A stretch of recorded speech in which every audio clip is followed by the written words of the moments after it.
Buonasera a tutti e benvenuti. Devo dire che è davvero una grande emozione oggi chiudere i festeggiamenti del Museo Egizio. Stavo commentando prima con dei giornalisti, facendo un attimo la sintesi di come sono andati questi giorni, e il mio commento è stato il seguente: quando si fa una festa di compleanno si mandano gli inviti e se nessuno viene il compleanno non è andato bene. Noi festeggiavamo un compleanno a metà novembre, a metà settimana, ha nevicato pure ieri, e quindi il timore che il museo fosse vuoto era, immaginate, una festa di 3 giorni con tutti i colleghi sparsi nelle sale, con le speed lecture eccetera, non venisse nessuno. Beh, vi devo dire che probabilmente conteremo bene i dati, ma abbiamo di gran lunga superato le 20.000 presenze in 3 giorni, e quindi questo è stato il più bel compleanno che il Museo Egizio si potesse augurare. Quindi vi saluto tutti ringraziandomi e facendo gli auguri al Museo Egizio.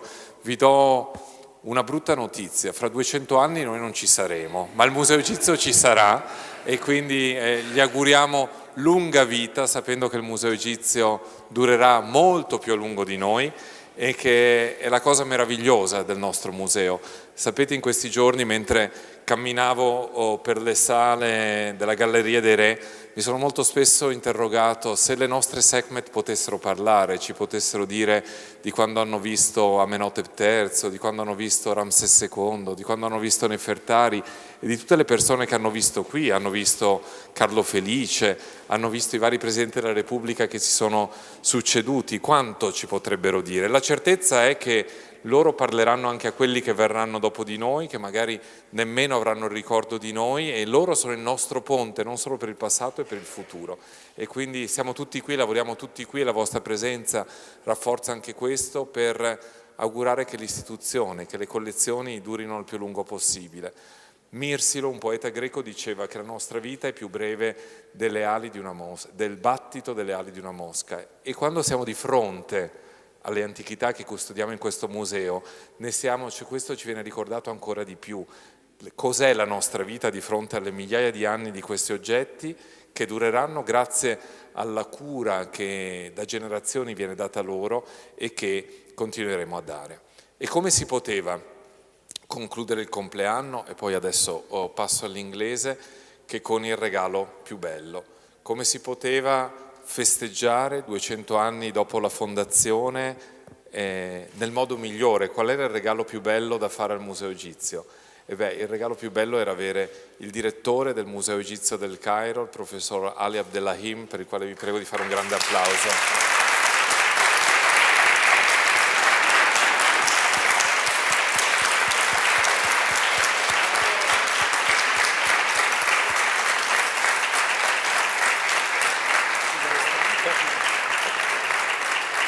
So I go to English. Professor Ali Abdelhalim, ahlan wa sahlan. Thank you for being here. Thank you for this wonderful gift for the museum. I was just saying in Italian that, when you give a party and you invite people, and people, if do not come, then it's a very sad party. But then people came to visit the museum. But what was the most beautiful gift we could give to the museum was having the director of the Egyptian Museum in Cairo. And 200 years after the foundation was thinking about how can we strengthen our relationship, how can we build a bridge between the two shores of the Mediterranean. We have been together in the very official part of the celebration, where the President of the Republic was here, where our both ministers, the Egyptian ministers of antiquities and the Italian minister of culture, were present, and in the whole celebration of that morning was stressed how our two countries have to work together to enhance relationship, putting culture at the center. So, in thanking again for your presence, I would like to ask you, being the director of the most important Egyptian museum in the world, the mother of all museums, as we called it during the so-called European Egyptian project in the Cairo Museum. How do you look at Turing? How is the Turin Museum from your perspective, from Cairo? Buonasera. I would like first to congratulate you all for this wonderful moment and the bicentennial of the Turin Museum. It's for me a great honor to be within you, to share with you this lovely moment. And on behalf of all my colleagues in the Egyptian Museum in Cairo, I bring all warmest gratitude to the team of the Turin Museum and all the audience. And thank you again for inviting me to be the last speaker in this series of lectures held by, and this is a great message of the museums to hold such lectures as an educational institution. Regarding your question about how do we see the Turin Museum.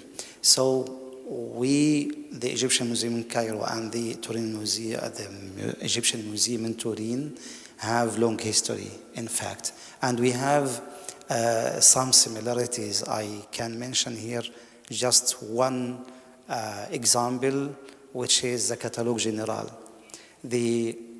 In the museology or the museums, we have a special department which is collection management.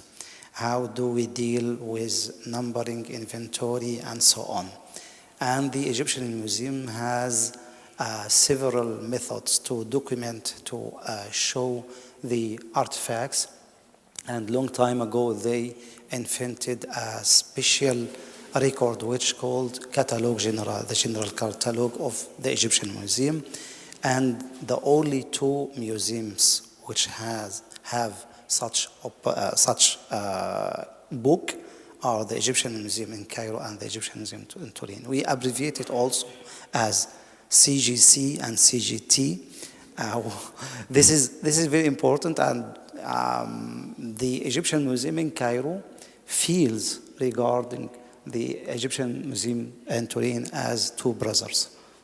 Yes, so well, you're very kind to say two brothers, because I look at you as being the mother of all museums. So you have long history also. 200 years, it's a long history of display. We can't deny it. Yes. Yeah. And it's true that the relations in this long history that we both share has been very tight, a relation also of exchange. I would like to think, for instance, of when Herminia Caudana was working on the papyri, and there was a cooperation on the conservation and restoration of papyri back and forth. And so, and we can also say that in both our institutions that are really at the beginning of Egyptology, there was a way of thinking of how to display, how to involve the public, how this has changed in the past 200 years. And here is my questions. How do you think that museums as ours that safeguard antiquities belonging to sometimes thousands of years ago can still speak to current generations? Do you still think that we can connect, that we have a future to current generation? And what are the things that we should care about in order to engage younger generations? This is in fact a crucial question, and I think it is very required to address the young generation, which we call nowadays Generation Z or Zero. This generation has its own building, or let's say they grown up in the digital age, and the last years they found themselves in a different type or method of education, the technology. And I think to join both together, to join the authenticity of museums with technology is found in both the Egyptian Museum in Cairo and the Egyptian Museum in Turin. I myself, when I received my job as Director General of the Egyptian Museum in Cairo in January 23, I made a kind of small SWOT analysis to calculate or to see the category of visitors, and I noticed that less of younger generation are visiting our museum in Cairo, and I was so sad at the time. And I thought, how can I make a kind of trap to bring them to our museum? And I think you made the same here.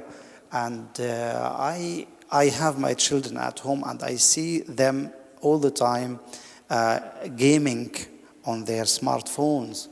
And I thought, why don't we change such gamification from bad way of PUBG and the horrible games into a peaceful way to implement in them culture and also the identity. And I was lucky at that time in March 2023 to cooperate with the Italian embassy in Egypt, and they brought virtual reality experience to our museum. Just for 1 week, we have had quiz, long lines of youth who would like to experiment this virtual reality experience. And the name of, or the title of that virtual display, or let's say virtual exhibition, was A Digital Bridge Between Egypt and Rome. It was impressive for me, actually, and I was happy that people can visit Rome from Egypt and vice versa. Then the success of this experience helped us to think about further experiences, and I made some researches to know more about the digital display. I knew at the time the virtual reality, augmented reality, metaverse, and so on, and I try to make a kind of ethics for such, because I would like to say we use such method to trap them, to bring them to museum, and not to apply it on all the artifacts. Also, about the duration of the display, digital display, I think it's better to make it temporary more than permanent, because if we made it permanent, it will be dull. It is a thought of the youth generation. They find museums and galleries a little bit silly. When we add some technology to the galleries and museums, they will come and visit us. And 2 weeks ago, we were celebrating 122 of the inauguration of the Egyptian Museum in Cairo, and we made this event special because we held a cooperation with Metadata company, which is familiar with Facebook and WhatsApp and Instagram, and we created a QR code for certain objects inside the museum. And through this QR code, you can scan the QR code or make a facial detect for the statue, which is just you have the head of the statue, then you can see the complete statue in front of you. Of course, according to a reference point. For example, we have the head of the statue of Hatshepsut. We just have the head at the museum, but we know the provenance of this head. It comes from the Deir al-Bahari temple. And there we have the complete statues in Osirian form and the double crown. So it was easy to combine virtually the head in the Egyptian Museum with the rest of the body. And the young generation came to us and are trying to use this experience and to play, to rotate the statue, to know more information, small information, but yeah, I mean, it's means to bring them to our museums. I do agree, and I see here the kind of a cooperation that we could also build up in the future. I was thinking 200 years ago, when the museum was born, was a moment where people were concentrated on the objects.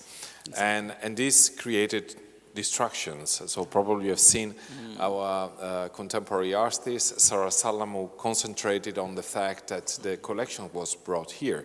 But it's not only bringing collection from other countries. If I stay in Italy, for instance, when there were excavation in Pompeii at that time, and they would discover a domus, a house, they would cut out the fresco and bring them to the museum. Or they would take out a painting at the altar and a fresco to bring into the museum, because the idea was, if I bring it to a museum, I protect it, but on the other side, I destroy a monument.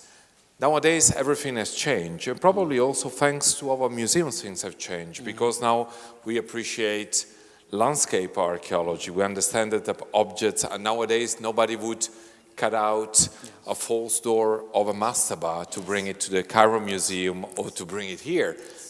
And so our concept completely changed. And what we can do with modern technologies, recreate, as you did, as your example of the statue of Hatshepsut, recreate the landscape so that people, and envisage a moment where people can walk through the collection, and in the meantime the collection is resettled in the original space. And here we need to work together, because we have so many pieces that were found in the same place. And I have a dream for the coming generation that one day it could be only virtual, but that we could build the impossible Egyptian museum, when we can put together all the collection from all over the world, and actually also having then 3D models of the monuments, see them inside the monuments. Because I realize when I give classes that it's very difficult sometimes to make people realize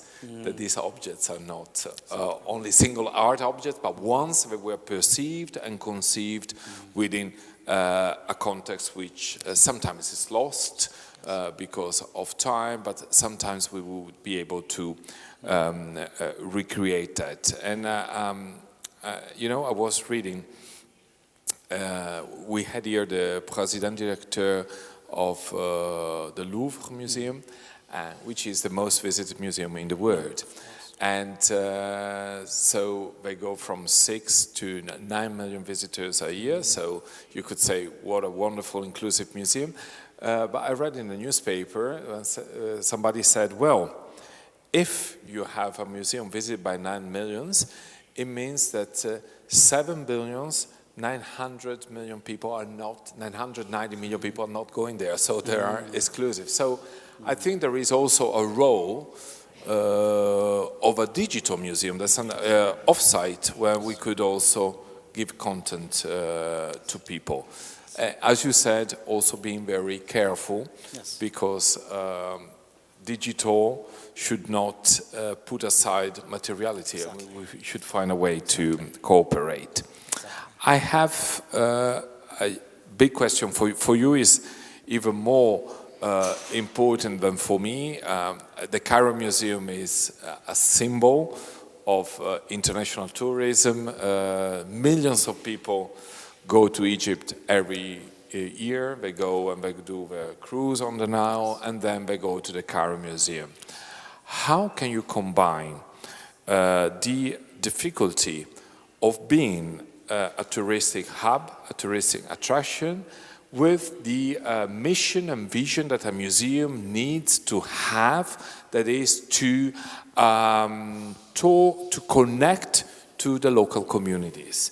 I have sometimes the same problem, because people in Turin perceive this museum as the big attraction for tourists. They say, well, there are queues in front of the museums, as if it doesn't belong to the city. And I'm trying to say, no, this is first and foremost the Museum of Turin. What kind of strategy can we implement to connect the museum to the city where the museum is living? This is actually a big question, as you mentioned, and you have right on the way of dealing with technology with curious.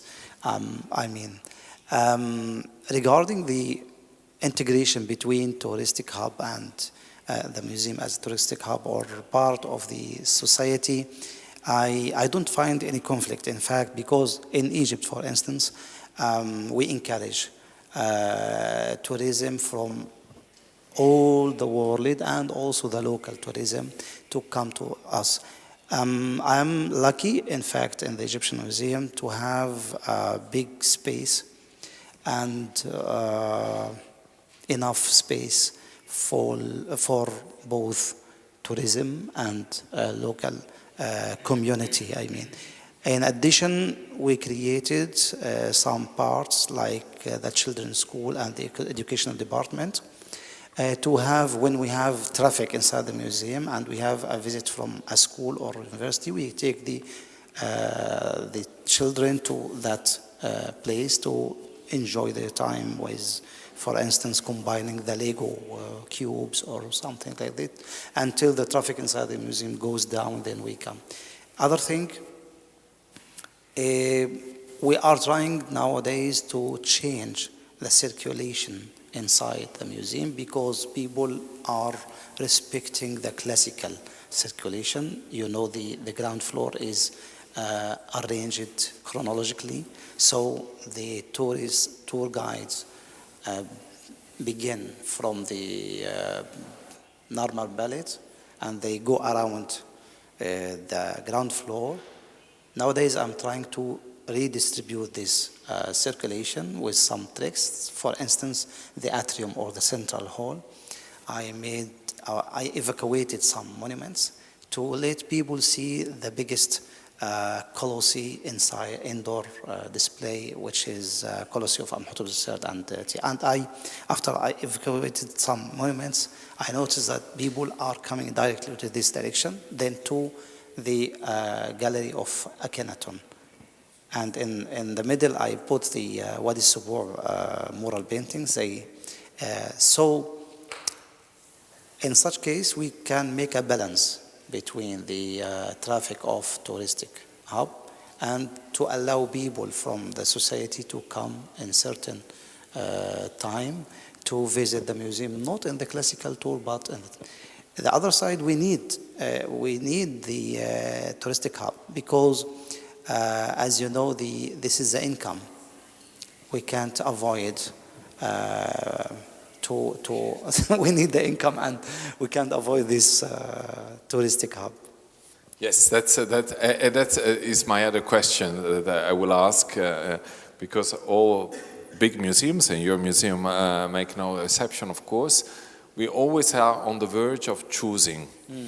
So, for instance, in this museum, we are trying to contain and limit now in the weekends the number of visitors. So we used to welcome 10,000-12,000 visitors per day.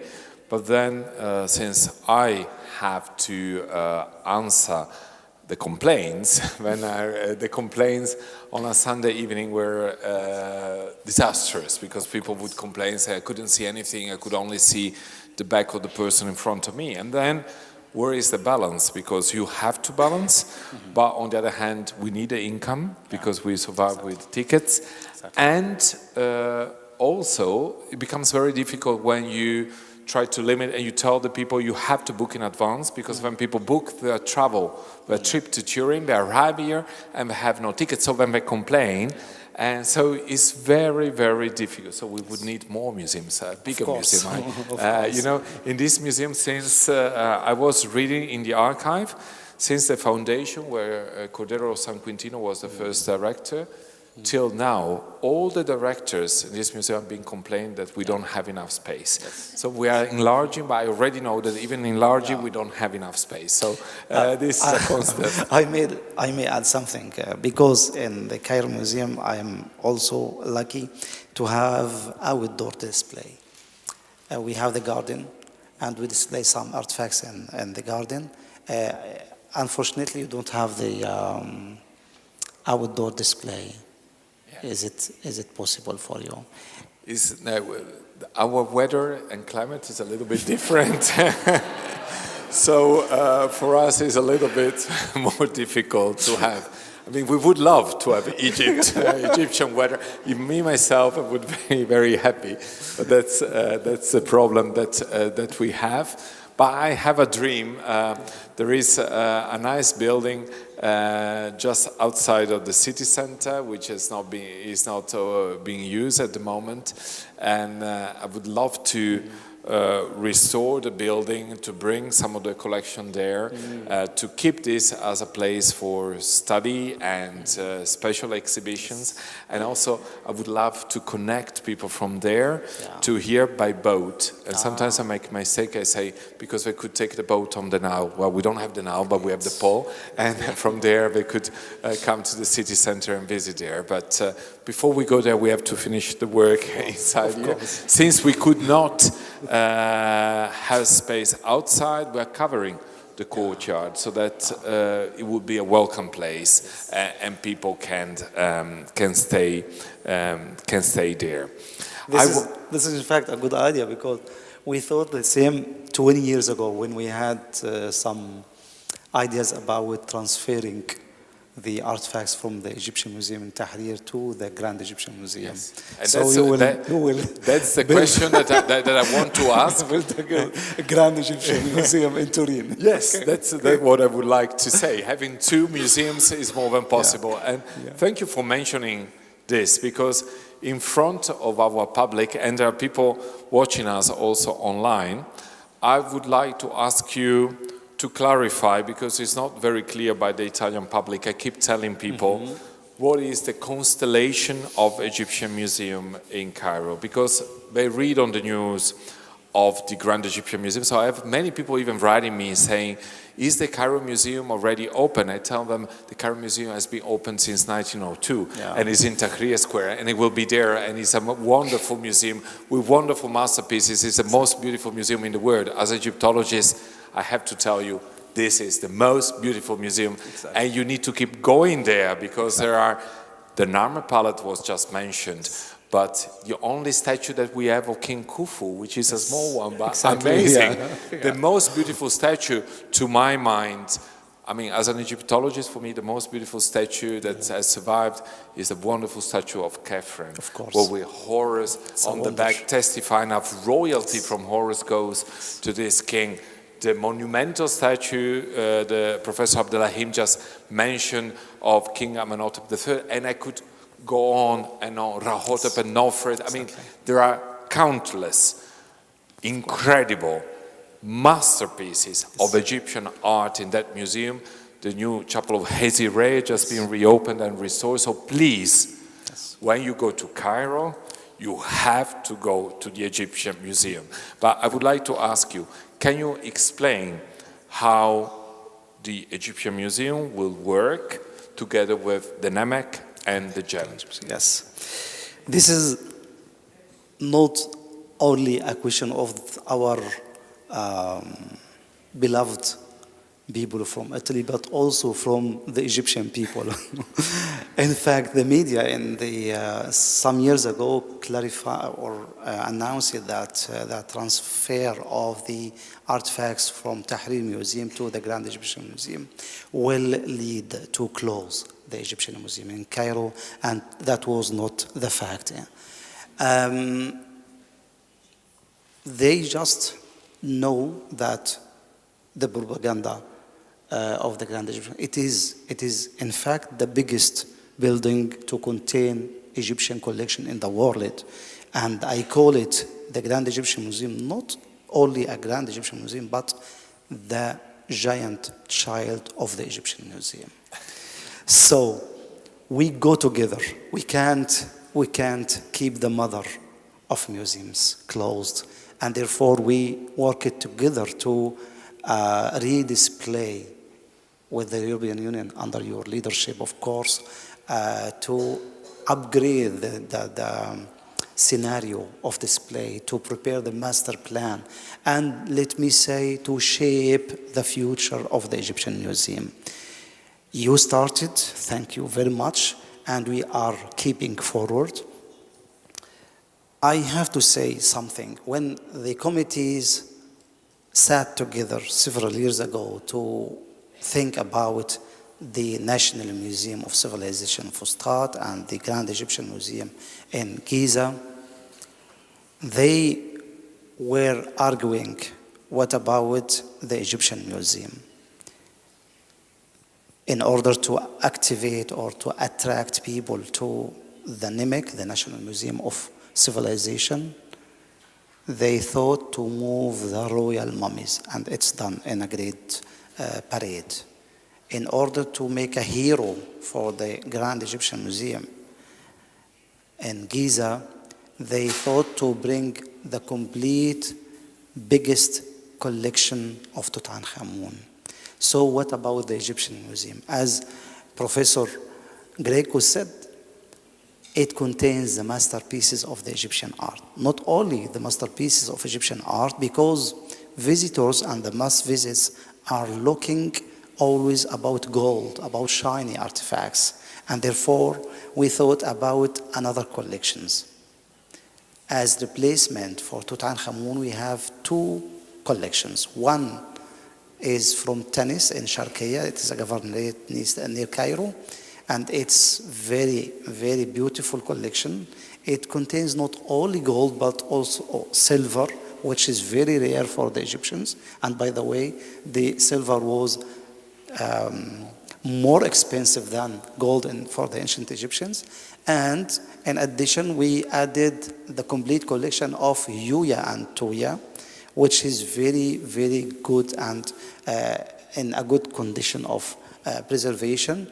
And for those of you who do not know Yuya and Tuya, you can think Ha and then 10 times as great. That's Yuya and Tuya. Because when we say about what is the greatness of the Egyptian Museum is, I would give my right and left arm to have your Baba Gazous collection, I mean, to have your papyri collection. I mean, it is amazing.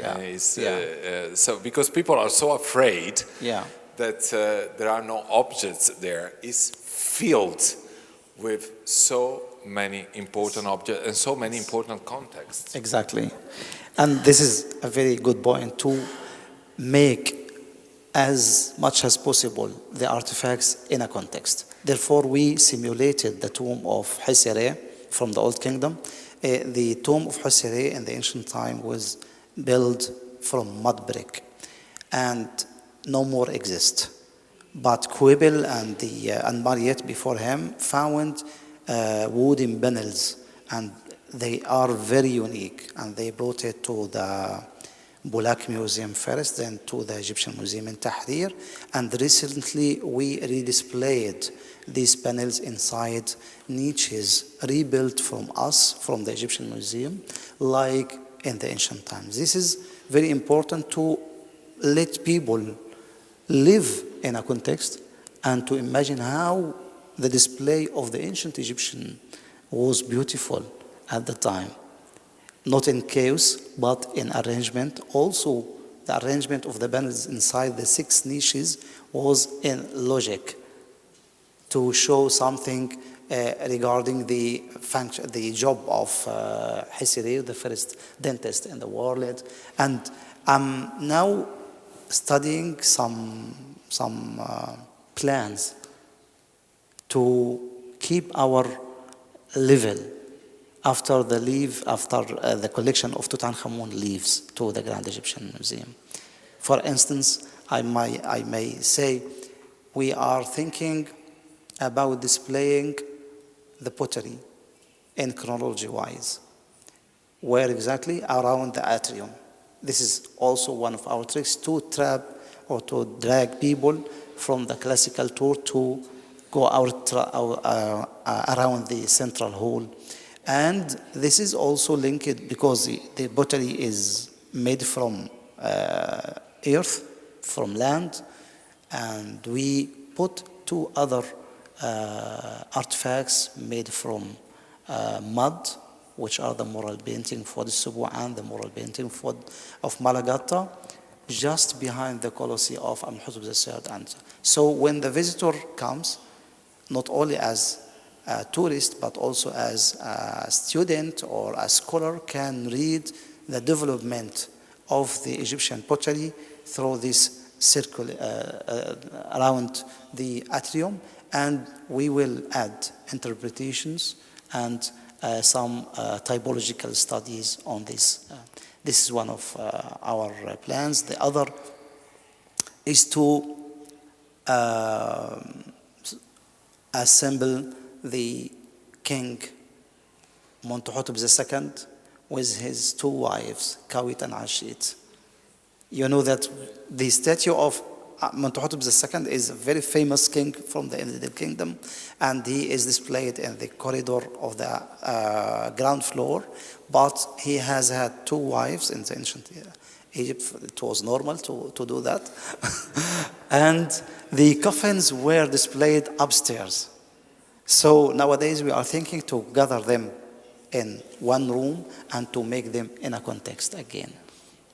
Yeah, it's really beautiful to hear what your plans are, and I reassure that also our plans in the museum here are going in the same way. The idea also of showing the materiality, the idea of showing pottery. I must tell you that when we developed the new gallery, is what we see in the picture in front of us on materiality. There was a fear of people thinking, oh, but people come to the Egyptian museum because they want to see coffins, they want to see mummies, they want to see pharaonic statues.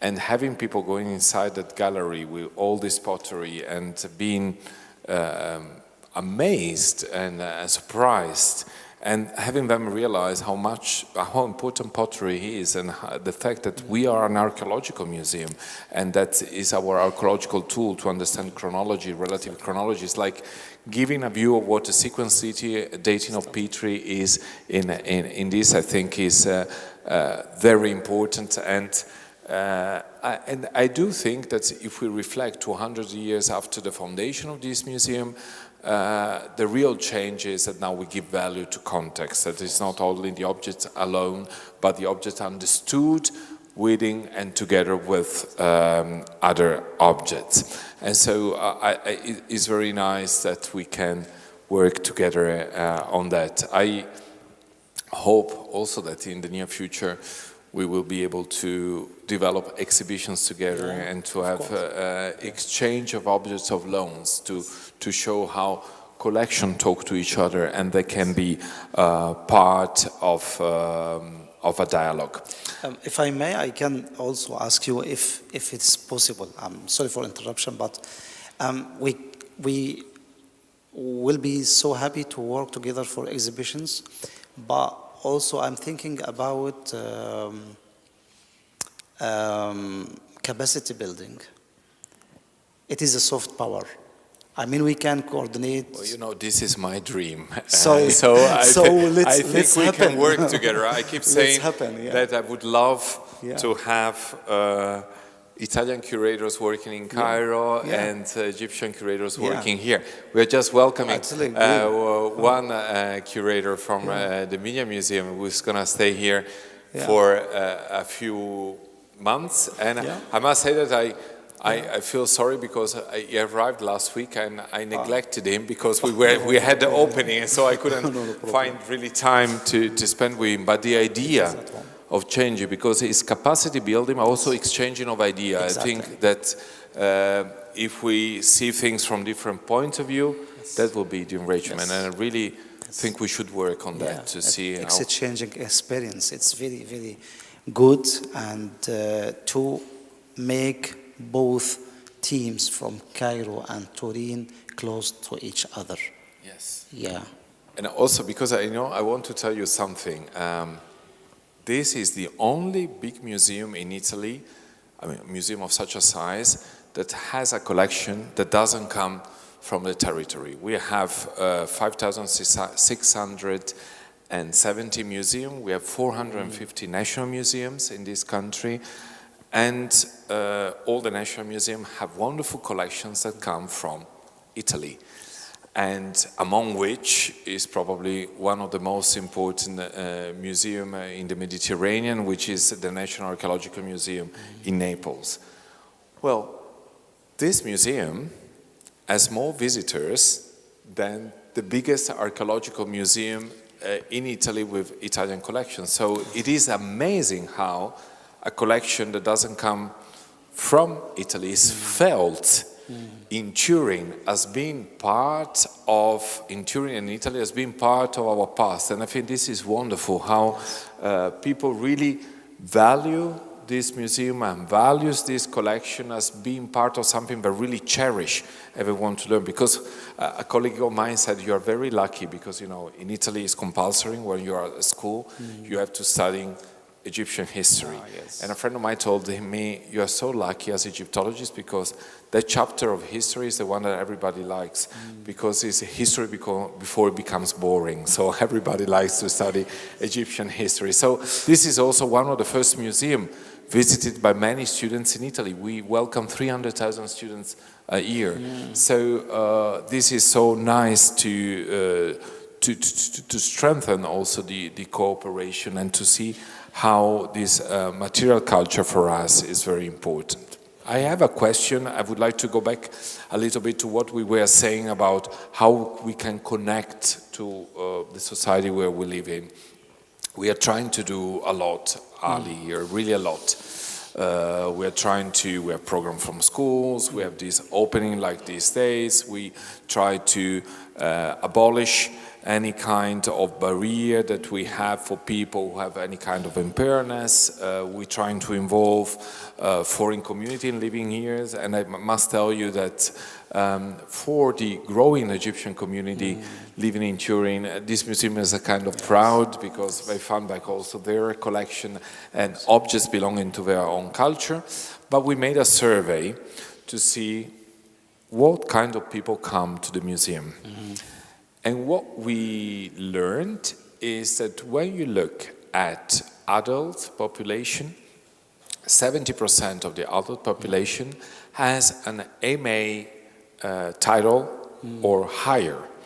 When I look at the numbers in Italy, only 30% of the population has an MA title, which means that even though we are trying to be inclusive, somehow we are exclusive. It's very difficult to involve people, to involve people that live in the peripheral area of the city. What is the situation in Cairo? Do you manage to involve also people coming from poor neighborhood, people who are in a difficult social economic issue, people who did not have the chance to have a good education?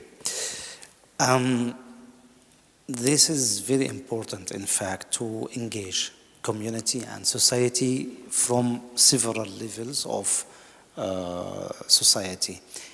In Egypt, I didn't make any calculation to see the levels of visitors, but I noticed that some families are coming from Delta and from Upper Egypt to show their children with their galabia, not only as educated or with pantalon and chemise, but also with galabia, which is a traditional Egyptian dress. And sometimes we have had some problems because we made digital transformation of ticketing.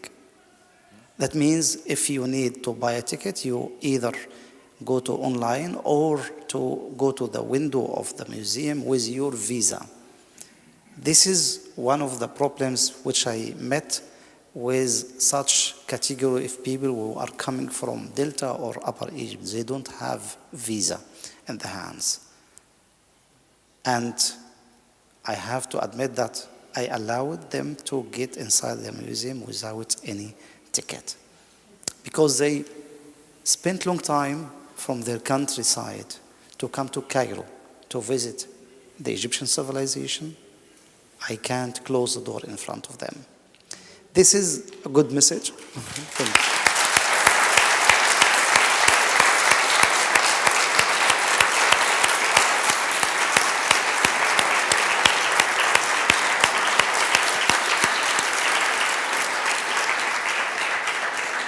Thank you.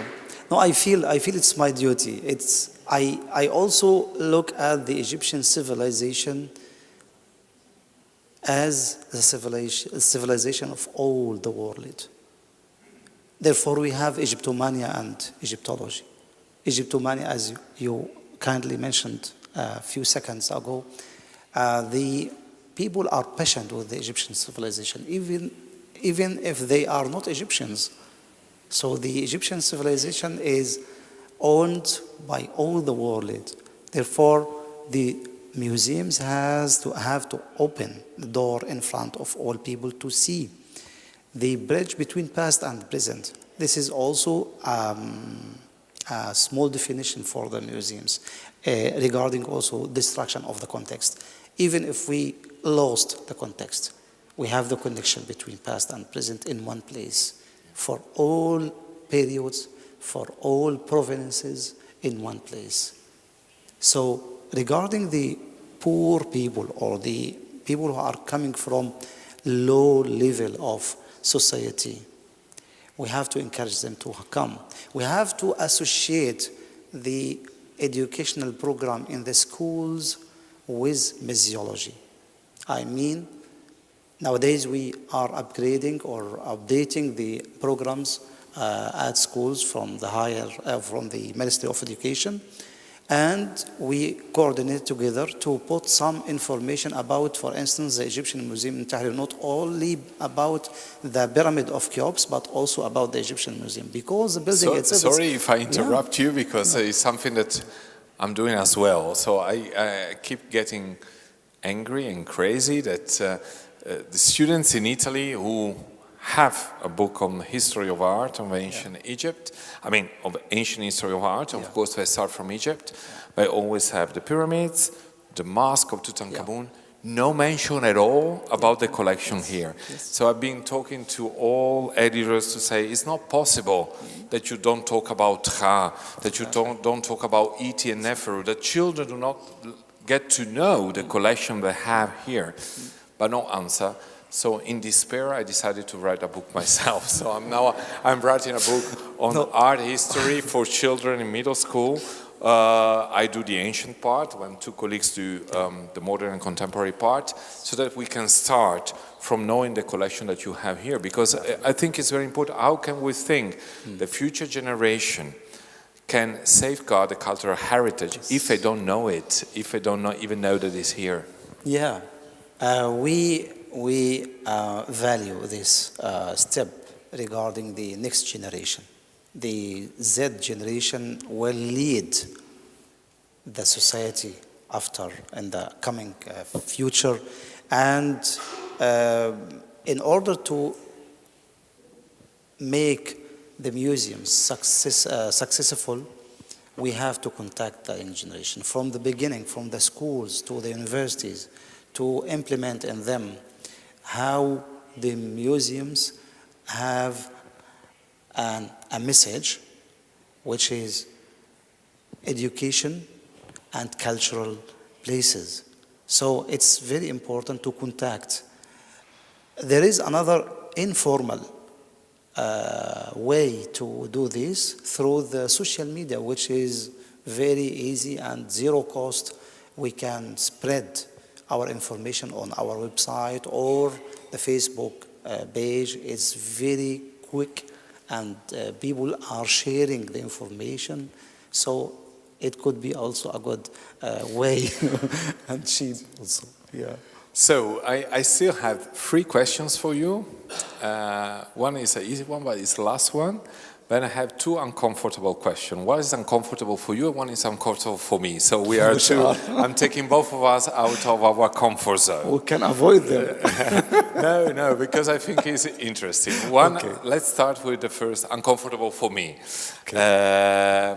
But it would be weird having you here and celebrating the bicentennial if I don't ask you, what do you think a European museum in this time when in museology worldwide we all talk about a different narrative, we talk about how can we decolonize the museum, how can we give a different and not Eurocentric way of exhibiting the collection, and it's something that, makes me feeling a little bit uncomfortable, of course, but it's something that I think we have to be transparent and to address. So, what would be your advice to us, to me and my team, to try to address this question, to see how we can bring a different narrative, or are we being too Eurocentric, or how can we, well, let's use the word that is used in museum studies, decolonize the museum, as it were? Yeah, this is a big debate. Decolonization, yeah. You have right, it's uncomfortable. More uncomfortable for me, though. Let's be open-minded. Let's be open-minded, and at least we can make a questionnaire and spread it on our webpage for public people and receive their answers. It's an easy way to get such answer. Yeah. Yes, and I think it's what we have to try to make focus group to work and to see how even involve the communities. But I must tell you a little something that happened to me 2 months ago. I was invited by the Italian Navy to give the opening speech of the academic year at the Italian Navy. So it's in Livorno. By the way, it's the place where the collections were arriving, and then an official of the Navy arrived very late at night in Florence. An official of the Navy came to pick me up at the railway station in Florence, and then in driving to Livorno, this young official told me, "Oh, I have to warn you that maybe I made something very wrong tonight at dinner, because I was having dinner with some very high Egyptian official. We're there at the Navy, of the military, and I told them that you were coming and you are the director of the Egyptian collection, and we are so proud of these collections." And then the reaction was, there are not people in the field, of course, and the reaction was, "Oh, Egyptian collection in Turin, it should go back immediately. Nothing can stay in Turin." And so I thought, okay, so tomorrow I have to address these people, and I felt very uncomfortable. And so I decided, so I was not sleeping very well at night, because that was going to happen. Yeah, and then there is law, yeah. I gave a lecture, and I decided not to change my lecture. The lecture was about what we were doing for the bicentennial. And all in a sudden they came and they said, "We didn't know there was this collection. Oh, I feel so proud that it's there. We should come and visit." Yeah. So sometimes, you're right, sometimes we try to avoid to talk because we think we create problem. But as you said, being transparent maybe is the easiest way also to make it understand. And my point of view is also that in 200 years, a lot of things have changed, and also a lot of things concerning the composition of our society. So there are also a lot of Egyptian citizens, of new Italians living here from Egyptian origin, and this collection also speaks to them. So it is very different from 200 years ago. I myself consider that the Egyptian monuments outside Egypt are ambassadors to the Egyptian civilization. And we have to differentiate between the illegal looting and the monuments that went out from Egypt before the creation of the Egyptian law regarding the artifacts or the antiquities. And the Ministry of Tourism and Antiquities, the Supreme Council of Antiquities, have their a department for such tracking. And by the way, we are working together, the Egyptians and Italians. And yes, for tracking even very recently, and there was one curator of the Egyptian Museum who went down, and because all the objects went back to Egypt. So we are working together, and we are clear for this. And I think in this museum, for instance, we have a policy that we shared with all the curators, given because such the value of the collection we have, and so much of the collection which is not being published yet. yet. We have decided that our most important task at that moment is the studying and the publishing of the collection, and we have a policy of no acquisition. Exactly. So we are not actively buying any objects. Also to give a message that we are against any kind of illegal excavation, and I think that as Italians, we share very much this with Egypt, because Egypt is a country that also has been looted, and Italy has had and sometimes has the same problem, because antiquities are still, unfortunately, sometimes excavated illegally and sold abroad. So I think we have the same sensitivity concerning how important it is to give this message, and we try to be as consequent as possible. So it has happened to us in the past few years that, for instance, we get somebody dies and we get the legacy of the person, and then the heirs give them to the museum. But then, if we don't have written and legal proof that the objects have left the country before 1970, we return it to the Egyptian authorities, which has happened. So we liaise with the Egyptian embassy in Rome, and things go back where they should be. Yeah, this is, you are right and you are clear. And concerning the way of these monuments, we have our method to know this, and the coordination with the ambassadors of each country is very, very required. This is one of our procedures to take when we see some people who are dealing with antiquities. We are working on this file.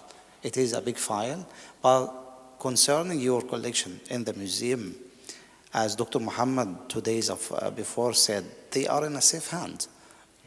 Yes, thank you. And we try to really take care. I think I want to share, all of you, it was for us, for the bicentennial, one of the most beautiful moments when His Excellency Minister Fati and His Excellency Dr. Mohammed Ismail, who is the Secretary General of the Ministry of Antiquity, said in front of the press that they found proud that the objects were so well kept here. So this is for us very important, that the Ministry and Egyptian authority recognize also the work that we're doing here.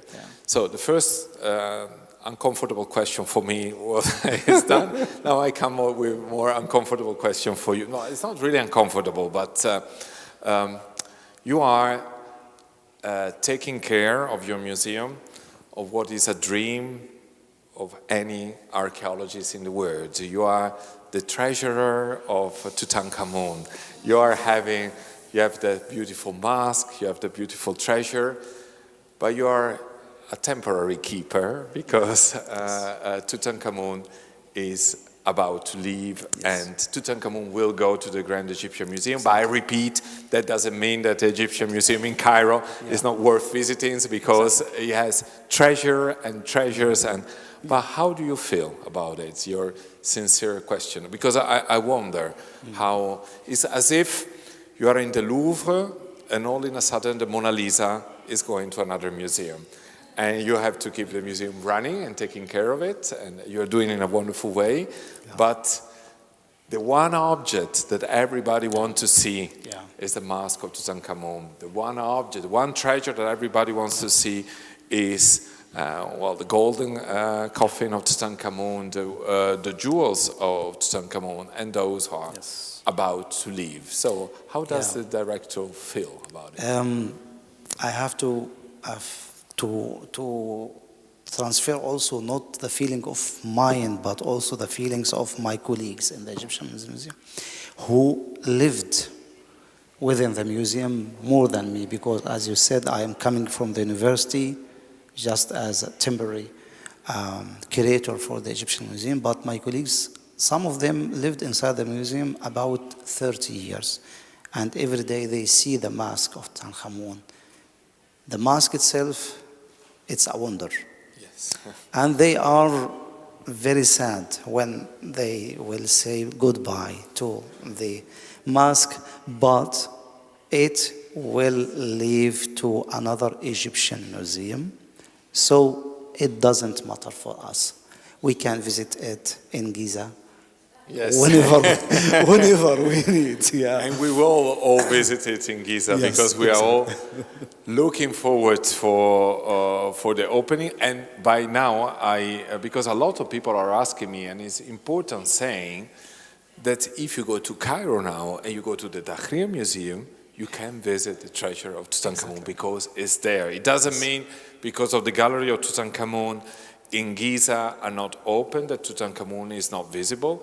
Is in Cairo, and if I might say, there is a little bit of Turing also there, because in helping the temporary display also Turing gave a hand. And when the colleague in Cairo, your predecessor, Sabah, wonderful the director, asked whether we could help to redisplay a few showcases, well, the answer was yes, we no doubt, because it's such a honor to serve, I would like to say, Tutankhamun in any way. So if you go to Cairo, you will be able to see that wonderful mask in whatever moment you are in Tahrir or in Grand Egyptian. Can I ask you something again concerning Tutankhamun?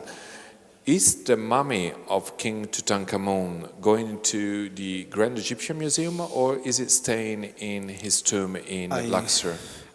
In fact, I have no idea about, because I heard that they are trying to bring it again from Luxor, from the Valley of Kings to the Grand Egyptian Museum, but no confirmed information regarding this. But at least it will be the first moment to display the complete collection together. About 5,300 artifacts in one place belonging to one person, the young king. And earlier there were the fetus kept in Kasalaini Hospital, but nowadays they went to the Grand Egyptian Museum. So if we don't have the mummy of Tutankhamun himself, we have his children, his newborn children, newborn children, And yes, it's really amazing whichever choice will be given, because I think, as you said, on one hand, if we have the mummy in the Grand Egyptian Museum, then we have the king resting with all his burial goods. On the other hand, if the king remains in his burial place, is in the place that was prepared for him. And so which other choice, I think, is a difficult choice. Yes, of course. But there is a lot to say for both of them. So I finished the difficult questions. So now just one last more general questions is, I don't know how it was in Egypt, but in Italy during COVID, during the pandemic, a lot of newspapers were writing and even questioning. We were closed for a long time, for 9 months, and when we reopened, newspapers were wondering, is it right to reopen? Is that sustainable? We will have no visitors, so how can we sustain a museum with no visitors? And that for me was really hurting, because I was thinking nobody is questioning whether you should open a school or a university, but we were questioning whether a museum could be open, as if we don't have tourism, museums do not have a role. And of course, I believe that museums have a very important social role. Article 3.2 of the Italian Constitution say that the Italian Republic should take away all the obstacles that do not allow the harmonic development of the person. And I think the museum have an important role, because museum can even help those who did not have education. They can bring our shared memory, and no other civilization more than ancient Egyptian civilization showed us how important it is to have memory, to have a written memory to give to coming generations. So the question, as a museum director and as a professor of Egyptology and museology, do you think that museums have a future? Do you think we will be appealing for next generation? Or do you think that those who think that we are dusty and old-fashioned are right? Yeah, unfortunately.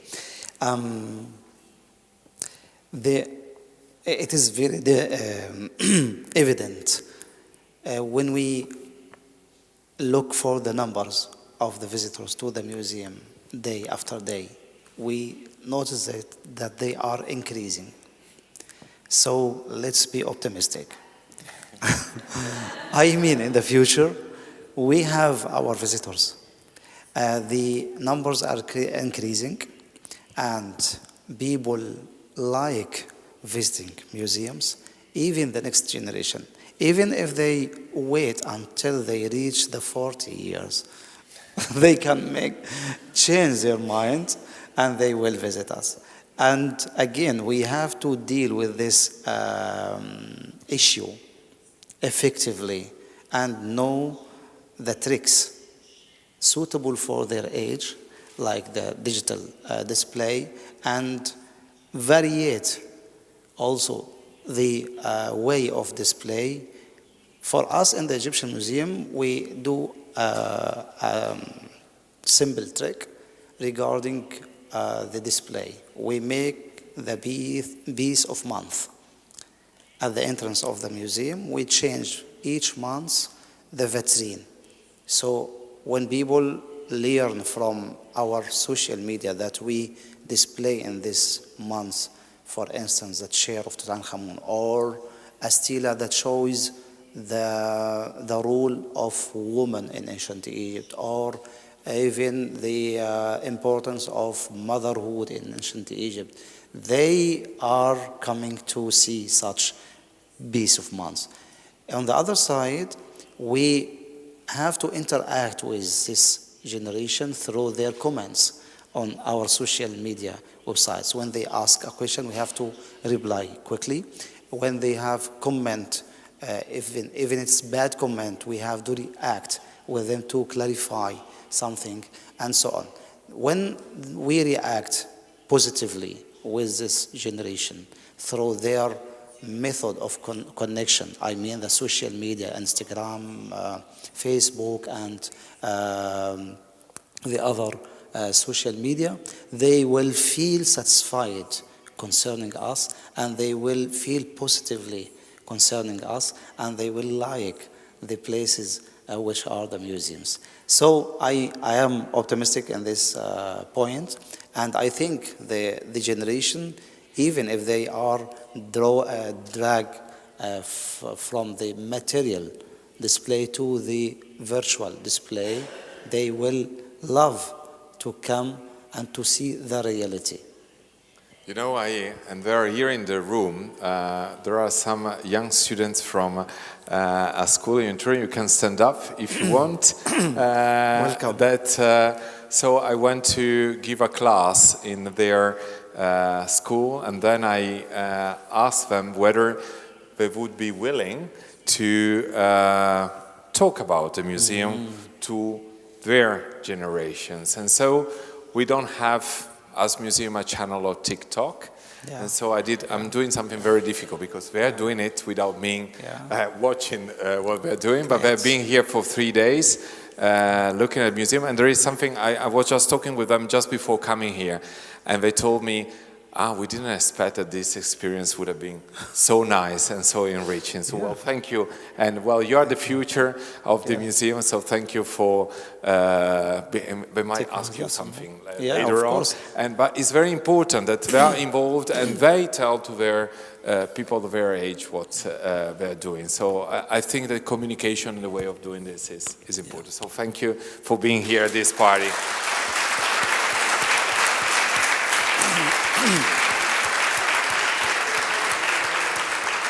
So I would keep asking you a lot of questions, but it's a unique opportunity of having the director of the Cairo Museum here with us.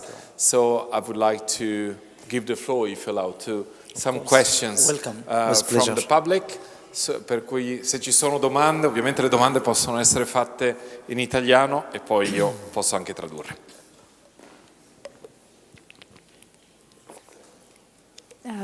تصبح على خير. شكرا. مساء. شكرا. I'll try to make the question in English. Okay. So I'll try to make the question in English anyway. Actually, I don't I'll try. like it. I'm very interested in the engaging of local communities.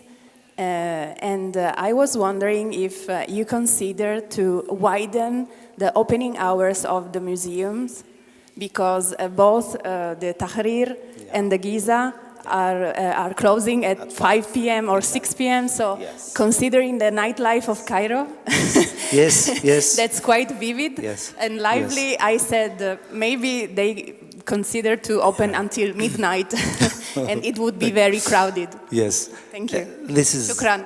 Afwan. Thank you very much for this request. I can say it is a nice idea, and I would love to do this.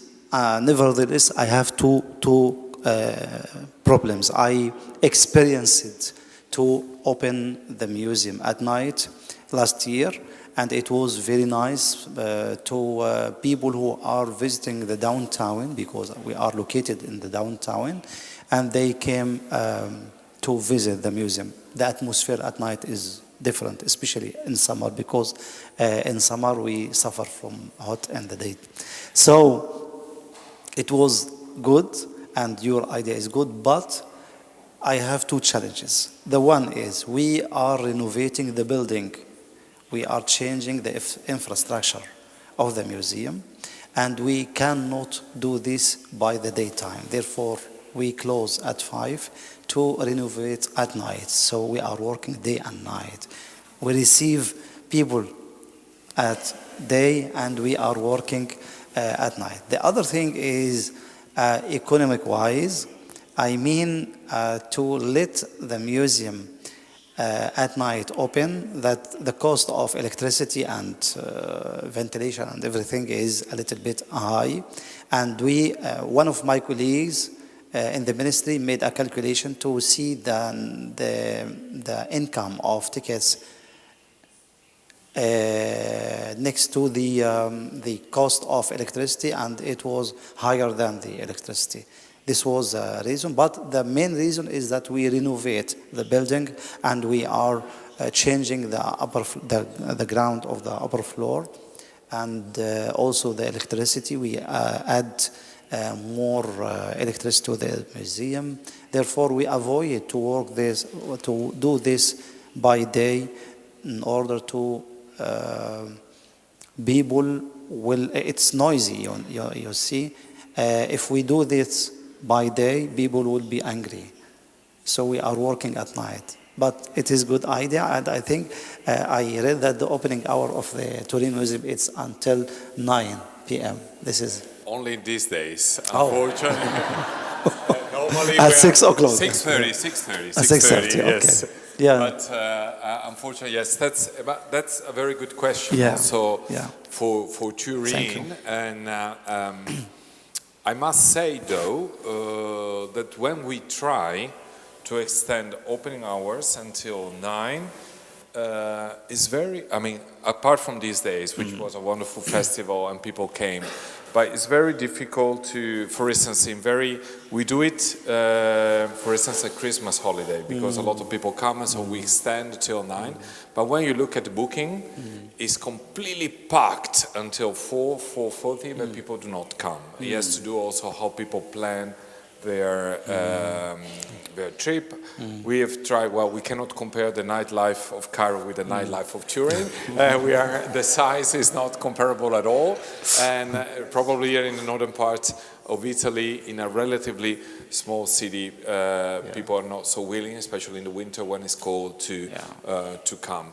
But there is something very true in the question that if we want to be inclusive, how can we be inclusive when we open only when people are working? Actually, people go to a theater or to the cinema at night, they should be able. But there is, for Italian law also, further difficulty, which is the salary. Having people working at night means something different than having people working during the day, also salary-wise. So it's complex, but it's true, and it's something that museum worldwide should do. I know that in Paris, for instance, the Louvre has extended opening hours on Thursday. I believe they're open every Thursday until 9, and then a lot of students, for instance, from 6 to 9 go, because then they come up from university and they can go inside. So it's something that we have to try, but it's very funny, because if you watch, I'm talking about Italy, how at the Ministry of Culture, for instance, the contract, the opening hours are decided based on how the national contract of people working in the museum are made. So concerning that, and that they have to work in a certain range of hours, then is how the opening is. But probably, if we want to be more inclusive, we will have to find some ways. Of course. Some other questions?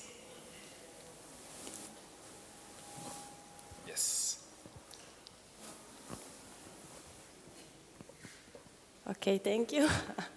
I try to make you a question in English. Is there a project to expose the archaeological finds that today are in the underground museum? Or yes, the like basement, the Egyptian museum are doing? Yeah. You mean the artifacts that kept in the basement of the Egyptian museum, or the anticipated finds from the archaeological sites? No, under the museum, but in the in our basement, our basement. Thank you. Basement. Yeah, this is very good question. In fact, because one of my strategies also to make use of this treasure in the basement, at least in the timber exhibitions. One of the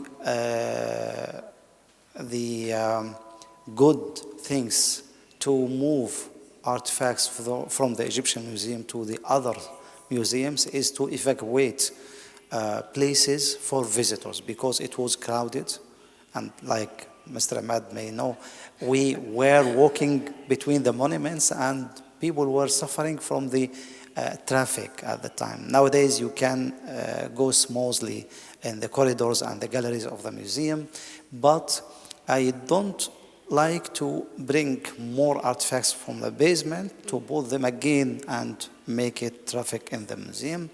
The other solution is to use these artifacts in timber exhibitions and traveling exhibitions. We, the Egyptian Museum, are responsible for the traveling exhibitions. I mean, as Dr. Christian knows, we sent for a while some artifacts to abroad to be exhibited, for instance, in Paris, and nowadays in Shanghai, in China, and so on. The Egyptian Museum is responsible for choosing these artifacts. We have our database, and when the colleagues from the other country come and say that we need this statue, we put the alternative from the basement. So it functions well in this way. I think it's the better opportunity. Thank you. Thank you so much. Thank you. شكرا. عفوا. الأول هقولها بالعربي وبعد كده هقولها بالإيطالي. ماشي. Prima le dico in arabo, poi dopo faccio la domanda in italiano. بالنسبة للمومياوات الملكية، حتى بعد افتتاح المتحف الكبير إن شاء الله هتفضل موجودة في المتحف الحضارات ولا هتتنقل بعد كده؟ La domanda è quella per le mummie reali che sono spostate al terzo museo al Cairo, quella della civiltà. Dopo, una volta sarà inaugurato il nuovo museo, rimarranno al secondo museo o saranno trasferiti di nuovo al nuovo? Yes. Thank you. As I said, the committees which arranged for the three museums agreed to make a hero for each museum. The hero of the National Museum of Civilizations in Fustat keep the royal mummies, so forever. And the Grand Egyptian Museum will keep the complete collection of Tutankhamun and the boat of Cheops. Therefore, the three museums will continue in parallel way. And regarding the royal mummies, by the way, we have other royal mummies in Qasr Al Hospital. And we are working nowadays to document them and register them through the Al Hiyaza department. And maybe in the future we will join them to other royal mummies.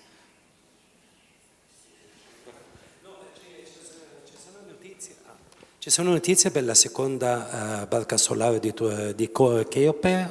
في أي أخبار عن المركب الثانية الخوفو ولا لسه موجودة في حفرتها زي ما هي؟ The restoration team is still working on the second boat of Cheops beside the Great Pyramid, and no news about announcing the completion of work until now. Yani they are working with a Japanese team, and nobody knows what about the progress of this. Maybe the area itself in Giza knows, but myself, I don't know. Yes.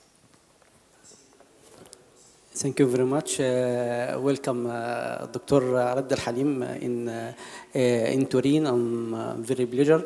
I wanted to ask you about the experience of Al Tahrir Museum and the importance of education museum with local community in the days of 2011, 25 in Egypt, and what all Egypt bad days in this time. What is the successful experience in Egyptian Museum in Tahrir with local community? It was a very important experience and very important message for all museums what we should to do with local community. Yes. Because it was very good experience. Exactly. Because the local community is the defense. Exactly. With the museum in these bad days. Yeah, thank you for this question.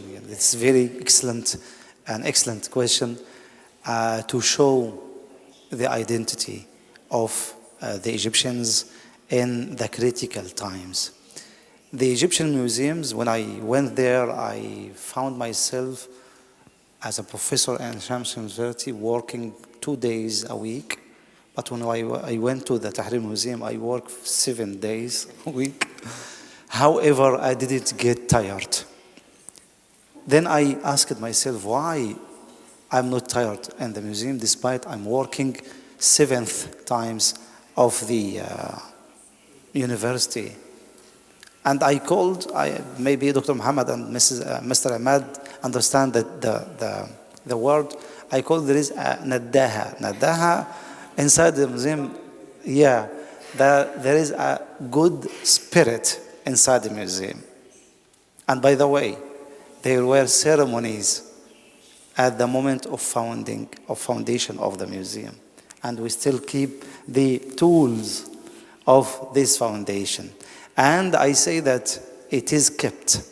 The museum is kept by the good spirit.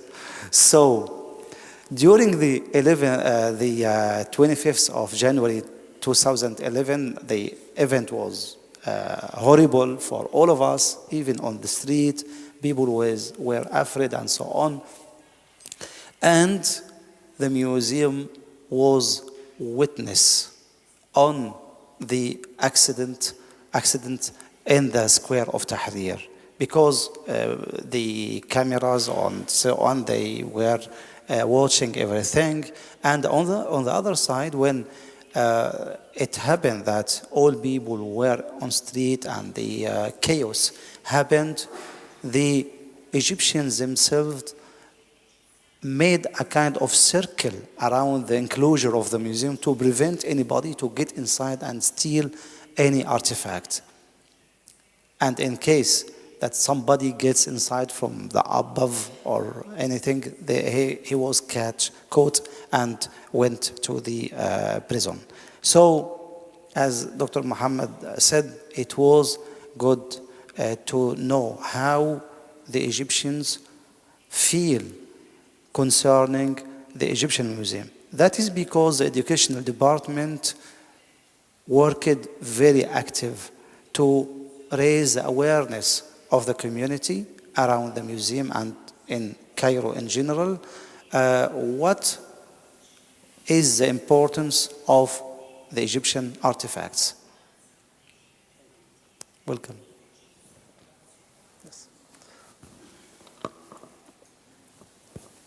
You said a couple of minutes ago that the Egyptian monuments abroad and around in Europe are representatives of Egypt in general.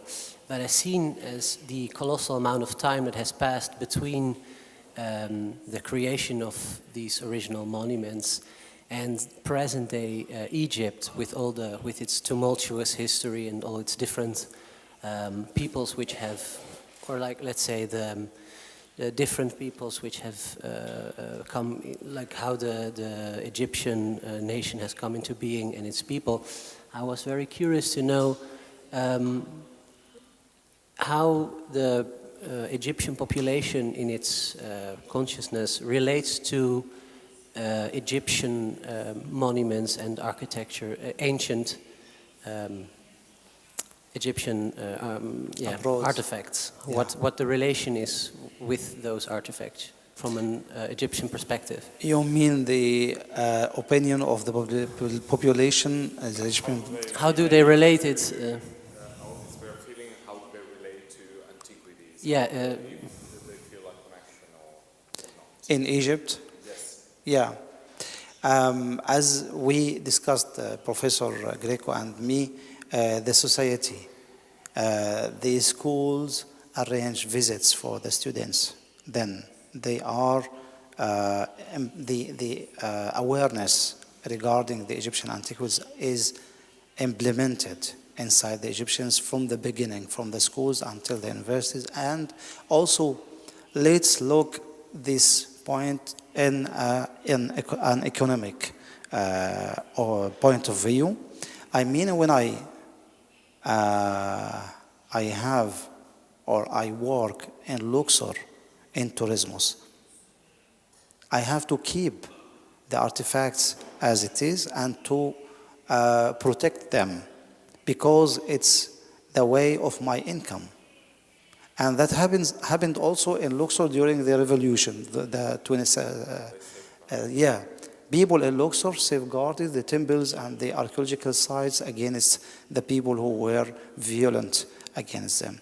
So the Egyptians feel good and positive concerning their heritage, the Egyptian civilization. So are they seen as a continuation of? Are they seen in the as a continuation of the Egyptian nation as it is now? Yeah. Yeah. Thank you. And by the way, the Egyptians themselves, regarding the history of Egyptology, they were always asking about, for instance, the Egyptian hieroglyphs. The historian or the man whose name is Zunnun al-Masri, the Egyptian from Akhmim, was the first who tried to decipher the hieroglyph because he went to the temples and saw the signs before Champollion and the other scholars who deciphered the hieroglyphs. So the Egyptians feel good and feel positive towards their civilization and are trying to understand the secrets of the Egyptian civilization. Thank you. Thank you. If I can add something, there is also a very nice pride.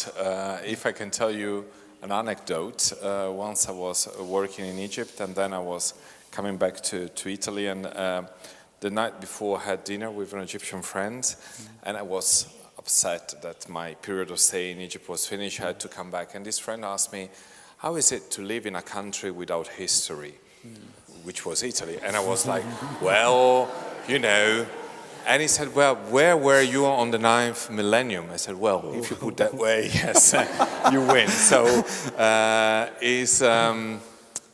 it's also amazing with the chronology.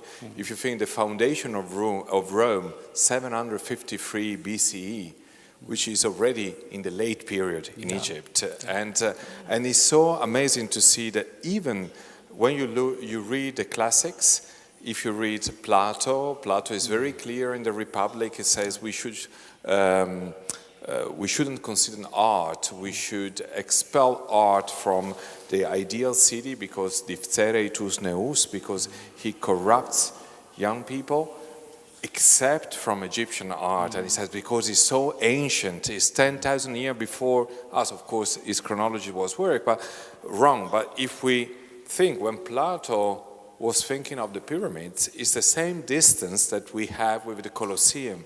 So already from the ancient Greek and Roman, Egypt was, and also we were remembering yesterday in a talk that we had, there is a dialogue of Plato where Solon meets a priest in Egypt, in Sais, and this priest tells to Solon, "Oh, you Greek, you still remain young children, no matter what, because you don't document, you don't write it down, so you don't know history like the Egyptians did." So this, I think, also pride, the same respect that the word has from Egypt, because it's seen as the cradle of civilization, is something which is very nice seen in Egypt. And I must say more and more, when I was working as an epigrapher in a Chicago house in Medina Tabu, in the years I was there, I saw increasing year by year the number of children and schools and Egyptian family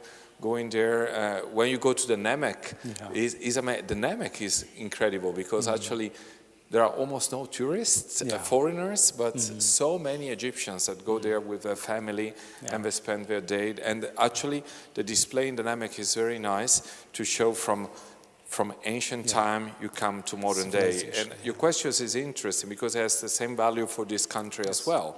Because do not forget that in 1764, Winkelmann was wondering how was possible that those living in Paestum were related somehow with the ancient inhabitants of Paestum. And when you go to the Neues Museum in Berlin, you see the inhabitants of Pompeii getting out of Pompeii and bringing all the artifacts to the director of the Neues Museum, because Germany, Prussia, was seen as the heir of the cultural heritage. And then the things have changed after the unification of the country and what we value from the past. But in the meantime, do we feel a continuum with ancient Rome? No, we don't.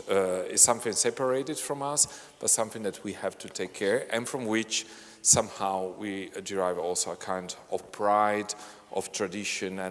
And I like very much when Egyptians say, well, Egypt, and it's true, is more or less the only country where the border, more or less, have remained the same for thousands of years. We cannot say from this country for sure. So this is also something that the unity of the country which has its roots in the past. Okay. The last question. Buonasera direttore, io la faccio in italiano. So, may I wear my hair? Yes, please. Le farò una domanda un po' scomoda. D'altronde ha iniziato il direttore, quindi posso permettermi, spero. Allora, a me è piaciuto tantissimo il suo pensiero in ordine al fatto che considera ambasciatori in giro per il mondo i reperti e i monumenti egizi che sono fuori dall'Egitto e che sono sparsi in tutto il mondo. Non tutti gli egittologi in Egitto sono della sua stessa opinione. Io mi riferisco ultimamente alle dichiarazioni di Zadia Wassi, il quale pretende la restituzione della stele di Rosette piuttosto che il busto di Nefertiti, seminando il panico in Europa, perché poi non si sa più che cosa potrebbe chiedere. Allora mi chiedo, quale dei due pensieri è più importante, cioè quale è il più seguito in Egitto, e poi soprattutto perché non riuscire a controbattere a questo pensiero con questo che lei ha detto oggi, che mi sembra veramente molto importante, molto bello. Okay. Before you answer, I also say something also concerning this. Do not forget that the same debate is in Italy. And I give you an example, because I was invited to a radio show talking about restitution. And I was commenting on a very important book by Dan Hicks called The British Museum, where he was talking about the restitution of the Benin bronzes. And I was trying to make the point, as we said before, that whenever there is something illegal or something that has been taken by violence or coming from illegal excavation, has to go back without questions. While I was commenting this, people started calling in this studio of the radio, and Italians a lot, and they started saying, oh yes, we should get back the Mona Lisa. And you go like, no, the Mona Lisa was not even painted in Italy, and it was donated by the painter himself to the King of France. So this debate, which sometimes is also in this country, where people think sometimes without, I find it myself in a very similar position with, I think, Egypt and Italy in a very similar way. I also say, when I was in Cairo once, giving a lecture, they asked me about, of course, I'm the director of this museum, how do you feel about having this? And then I answered that myself, and it's true, I feel very proud whenever I go all around the world and I see Italian paintings. I was by the Nelson Atkins Museum in Kansas City, Missouri, and seeing people queuing up to see a Caravaggio, and I was thinking, this is amazing, because, well, we have so many Caravaggios in Italy, and this is an ambassador, and I like that you use the word being ambassador, because I told His Excellency, the Egyptian ambassador in Italy, that I don't want to steal his job, that I hope to be the biggest embassy of Egypt outside of Egypt in saying, trying to convey the importance of Egyptian culture. But sorry for interrupting you. Yeah, you partially answered the question, and I would like to add, it is just my personal opinion. It's a big debate, as Professor Greco said, concerning retrieving the artifacts from abroad to Egypt, and the campaign of Dr. Zay Hawass is respectful, of course, because he is addressing, for instance, the head of Nefertiti, which went abroad without any paper. And at the time, there was a deal or a kind of regulation concerning the unique pieces stay in Egypt. So I can't say as an institution anything about this, but it's my own and personal opinion. Did I answer? Yes. Okay. So, well, there is a young... This is the very last one, because we kind of kidnapped I hope I the will be professor. quick. I'll try to explain myself in English. And we talk about decolonization, even more with the last question.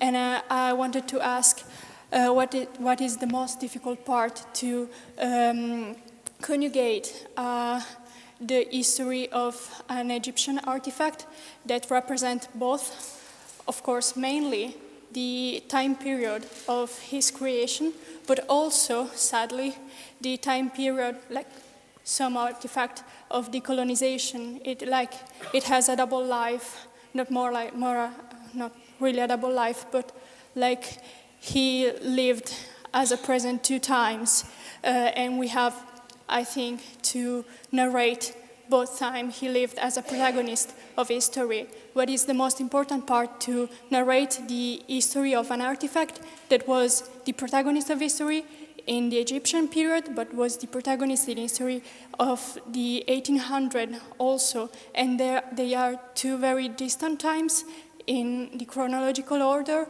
but both really relevant. The first one more important from the Egyptian identity, but the second also really important also for the current repercussion and current state of the world, because it's more it is more near to us, is closer to us. Very difficult question. I expect that she will be a big Egyptologist in the future. I hope you will go and study museology. Well, Yes. congratulations, by the way, Yeah. for this very Yeah. clever question. Yes. I can try to answer on my part. Both stories should be told somehow. And as Professor Abdelhalim said before, we should also try and dare to be transparent in saying, because first of all is acknowledgement of something that is being taught about very much in the past 10, 15 years, but before was something that we were not concerned about really to address this question. And I do believe myself that we need to address it in a way where we can also find solutions. So giving us a firm point of what we just discussed, whenever there is an act of violence, of plundering, illegal appropriation, no doubt, it has to go back immediately. Because this is something that we stand for. Museums stand for, we have our artifacts and we safeguard them. And we cannot safeguard cultural heritage if we don't say very clear that any act of violation, any act against the law, any act that destroys the cultural heritage cannot be allowed whatsoever. And this is what museums sign, by the way, because we all sign the Icon Code of Ethics. So we all know how we have to deal. But then we have to acknowledge, being transparent and find solution. It's very difficult to find the perfect way. That one author that I already quoted, Dan Hicks, in his book, The British Museums, talks about the necrography of the objects. He says the objects have a biography when the objects were born and lived in the past, but when those objects died, and sometimes died again in the violent act on which they were acquired, for instance, during colonial period. We, as museum, celebrating the bicentennial since our foundation, we have tried to address the problem, and we have tried to address it through the work of two contemporary artists. I don't say that contemporary art is the voice of the museum, but contemporary art can take the museum out of its comfort zone and challenge the museum to find solution. So we have the work of art of Ali Sherry, who in doing a kind of prosthesis, a reparation to the statue, a statue that underwent a damnatio memoriae, is trying to, using modern metal, applied to an ancient mosque, an ancient sarcophagus, an ancient coffin, and then putting on the photograph is trying to show also, as a museum, starting as being a place of distraction, can also be a place of conservation, a place where objects can find their peace. For me, it's very, very moving what Sarah Salam has done. And I must say, for us as a museum, and I look our curator has been also very daring. At the end of our most important gallery, the Gallery of Kings, we have a work of art where an artist first shows the act moment of appropriation of the statues in a moment, I repeat, where archaeology did not exist, where everywhere, also in this country, objects were taken out and put in museums, were taken out, put in royal palaces, and because people wanted to surprise. We know that the king in Naples wanted to surprise his guests in showing them wonderful objects that were taken from Pompeii and Herculaneum. And so the same thing happened in Egypt, and collections were brought here. In the meantime, what Sarah Salam has done, She has been documented also the segments that are in Egypt, in different museums that are all around the world. She made photographs of all of them, and she placed them in this photographic table. But then in those photographic tables there are gaps. There are 21 gaps, and those 21 gaps are the statues which are in the museum. And those photos of those segments were brought back to Egypt, and she performed a kind of ritual in saying, we are trying to recreate a context. So actually, in her work of art, I find something, for me, very moving, because on one hand there is a j'accuse, on one hand she says, yes, as museum is born by an act of violence, but a museum is now taking care, like Professor Abdelhalim was saying, of the collection, and in this taking care, there is also the new value that a museum can have in contemporary society. So, your question is very difficult to answer. I think this is very contemporary in museum studies. It's something that we are all talking about, also trying to give the voice to voices which were not heard up to now. And we are all struggling to find a solution, and sometimes also asking contemporary artists can be a solution, because they can bring us out of the comfort zone and help us to reflect. Yes. Yeah, I totally agree with you. Yeah. Well, thank you so much. Shukran jazilan.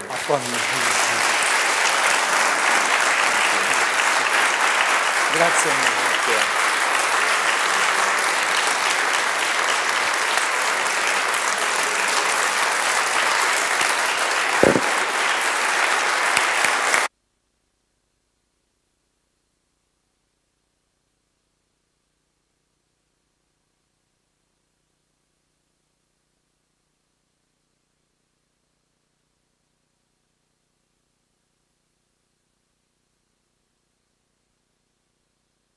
Grazie mille.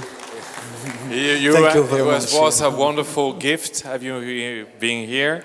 Thank you. And I think this was the wonderful ending of our celebration of our bicentennial. I'm so pleased to hear that. That our two institutions will have a long life together, at least another 200 years. Inshallah. Shukran jazilan. Shukran.